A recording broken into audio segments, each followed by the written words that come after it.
Welcome to Nutri mark. So మీకు చిన్న question, హనీకి ఓట్స్కి difference ఏంటి? స్వీట్ పొటాటోకి టేబుల్ షుగర్స్కి డిఫరెన్స్ ఏంటి? మిల్క్కి రైస్కి డిఫరెన్స్ ఏంటి? ఇవన్నీ కార్బోహైడ్రేట్స్ని ఇస్తాయి మన బాడీకి. ఇవన్నీ ఇన్సులిన్ ప్రొడ్యూస్ అవ్వడానికి హెల్ప్ చేస్తాయి. కార్బోహైడ్రేట్స్ మొత్తం 3 విధాలుగా డివైడ్ అయ్యింది.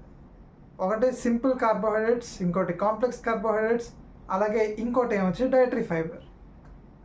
సింపుల్ కార్బోహైడ్రేట్స్ ఏంటి అంటే మనం తినగానే మన బ్లడ్లో వెంటనే కలిసిపోయి ఇన్సులిన్ని డిమాండ్ చేస్తుంది. కాంప్లెక్స్ కార్బోహైడ్రేట్స్ ఏంటంటే తినగానే మన బ్లడ్లో మనం ఇప్పుడు ఎగ్జాంపుల్స్ చూద్దాం. సింపుల్ కార్బోహైడ్రేట్స్కి ఎగ్జాంపుల్స్ ఏంటి అంటే honey, fruits, table sugar, white table sugar, దాంతోపాటు మిల్క్. ఈ 4 సింపుల్ షుగర్స్.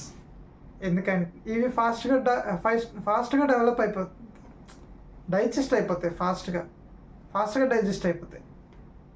కాంప్లెక్స్ కార్బోహైడ్రేట్స్లోకి వచ్చేసరికి oats, potatoes, sweet potatoes, millets, rice, wheat, whole grains, ఇంకా చెప్పుకుంటూ వెళ్ళిపోతే చాలా పెద్ద లిస్టే ఉంది.